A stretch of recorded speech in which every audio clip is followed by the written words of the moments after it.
Bonjour, belle vibration à tous. Alors, qu'est-ce qui change dans le quotidien quand il y a éveil? J'ai la réponse qui va vous plaire. Rien ne change et tout change.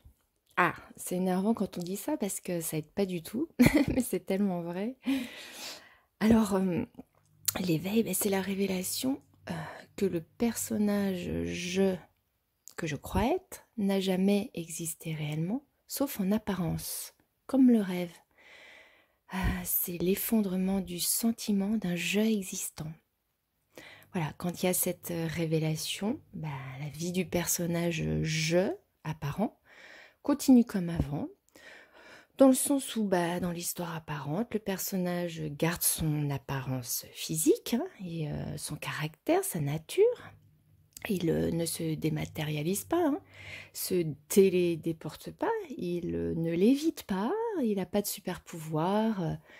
Il va pas se mettre à déplacer des montagnes, sauf si l'histoire veut ça. Il continue de manger, boire, faire du sport, bouger, dormir, voilà. Il vit des événements plus ou moins drôles, peut se mettre en colère, pleurer, rire, faire la fête comme avant, voilà, ou pas, etc., etc. L'éveil, c'est un peu comme découvrir que ce qui apparaît est un mirage. Le mirage continue d'exister, mais le regard a changé. Il y a vision que ce n'est qu'une apparence. Quand vous vous rendez compte d'un mirage dans le désert, l'espoir par exemple de trouver de l'eau s'en va, s'évanouit, et il émerge à la place un espèce d'émerveillement devant ce mirage. Voilà. C'est pareil lors de l'éveil. Il y a un détachement, un décollement qui se réalise par rapport au personnage je que je crois être. Quelque chose voit que toute cette histoire n'existe pas réellement, et ce quelque chose qui voit n'a pas de nom. Ce quelque chose, c'est le rien, c'est le tout, c'est un regard. C'est la création, la conscience, ce que vous voulez comme nom. Ça n'a pas de nom de toute façon. Rien n'existe vraiment, rien n'a vraiment d'importance. Tout ce que le personnage apparent fait ne sert à rien au final, puisqu'il n'y a aucun objectif, aucun but. Pas besoin de quête de réussite, pas besoin de chercher le bonheur dans des objets apparents. Rien d'apparent n'apportera la paix à un personnage apparent. Il n'y a qu'élan, énergie de vie en l'instant. Ça fait, ça parle, ça pense, ça ressent, etc.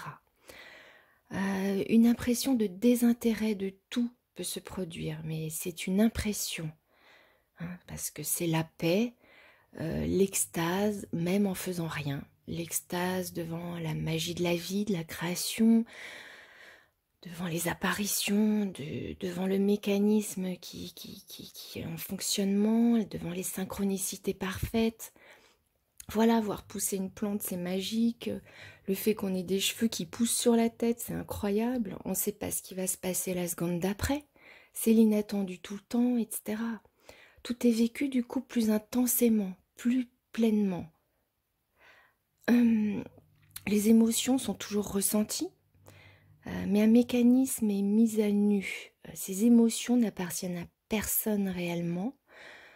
C'est ça qui cause la souffrance. L'émotion est ressentie, elle se manifeste. Il y a, par exemple, il y a des larmes, ça brûle, il y a ressenti de brûlure, ça pique, ça donne des frissons, ça donne des nausées, etc. Des ressentis donc.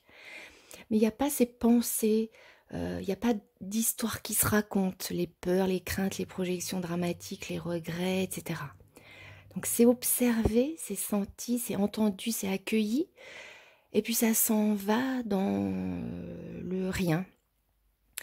La souffrance, c'est de croire en ses pensées, pensées souvent qui racontent un passé, un futur, etc. Là, il est vu que les pensées apparaissent en réaction à des mots ou des événements avec la même habitude, c'est toujours pareil, comme un programme qui est enregistré, là, qui se déroule. Les fausses croyances sont vues. Et les pensées égotiques finissent par disparaître définitivement. Quand je dis pensée égotique, je parle aux pensées du style ah, je choisis quoi, et si je me trompe, et si je choisis ça, peut-être que moi je serai riche, et si je choisis l'autre chose, ben, ça va m'aider pour l'éveil, et il y a personne qui m'aide, et j'en ai marre, et pourquoi ça m'arrive qu'à moi, etc., etc. Voilà. Bon, ben, ces pensées qui racontent des histoires n'ont plus de poids. Elles ne s'accrochent plus à rien, elles glissent, et il n'y a pas de suite, quoi. Ça va dans le rien. Il est vu aussi que tout ce qui apparaît est tous les possibles. Tout est accueilli au sein de cette création. Il n'y a rien qui est mieux ou moins bien. Tout est création, tout est permis, tout est accueilli. C'est ça qu'a appelé l'amour inconditionnel. Hein. Amour dans le sens accueil, pas dans le sens amour d'un chéri. Hein. On se met pas à aimer tout le monde et tout le monde il est beau, il est gentil. Non, c'est pas ça. Hein. C'est vraiment l'amour dans le sens accueil. Un serpent, ça a autant le droit d'exister qu'un cheval, voilà. Tout est la création. C'est pas pour ça qu'on va se mettre à aimer, avoir des cafards chez soi et non, non, non, ça n'a rien à voir. C'est l'accueil de tout. Sans le noir, le blanc ne peut pas exister. Sans la guerre, la paix ne peut pas exister. Le bien ne peut pas exister sans le mal. On ne peut pas connaître la paix s'il n'y a pas de guerre. Voilà, et s'il n'y a pas de froid, on ne peut pas dire c'est chaud. Voilà, donc on est obligé d'avoir les deux opposés. Donc voilà, c'est ça l'accueil, c'est accepter qu'il y a les deux opposés.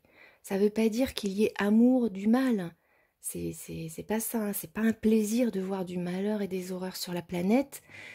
Mais voilà, il ne peut en être autrement. Tout, a, tout est accueilli, voilà, tout est la création. Et ça ne veut pas dire que tous les événements sont acceptés avec fatalité, sans réaction, bouche bée, là, du style tu t'en fous de tout, on pourrait te faire accepter n'importe quoi, tu réagirais pas parce que rien ne te touche. Non, non. S'il y a élan de se rebeller contre quelque chose, il y aura rébellion. Le personnage je, donc, que je crois être, aura cet élan sans pouvoir empêcher ça de toute façon. Et s'il n'y a pas élan, ben voilà, il réagira pas. Et ce qui peut paraître bien aussi pour certains peut être vu comme mal pour d'autres. Hein, tout est question du regard, de là où on se place.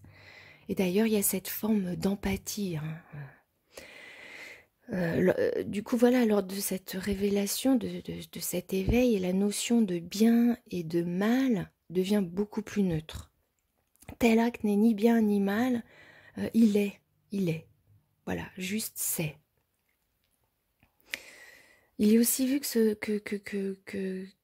personne ne fait, ça fait.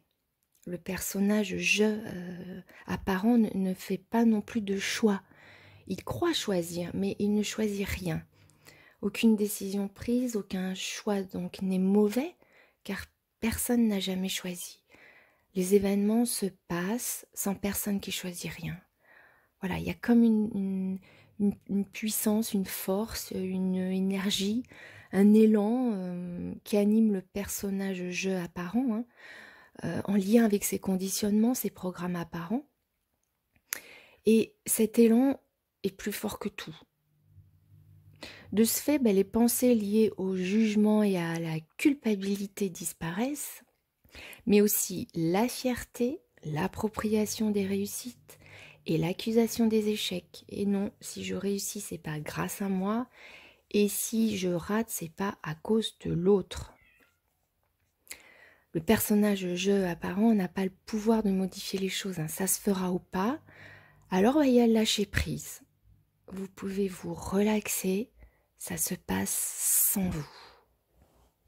Puisqu'il n'y a aucune décision ou choix, il n'y a pas de relation de cause à effet. Ou alors il y en a une infinité, ce qui revient au même, puisqu'il y a une infinité de regards et de points de vue. Par exemple, croire que votre ami est parti parce que vous êtes chamaillé pour choisir la bonne route, par exemple, c'est illusoire. Il y a eu événement de se chamailler, puis il y a eu événement du départ de votre ami. Un peu comme dans les BD, vous savez, il y a une image dans un cadre qui va indiquer l'événement de se chamailler, et puis l'image d'après, dans le cadre d'après, il y a l'événement du départ de votre ami.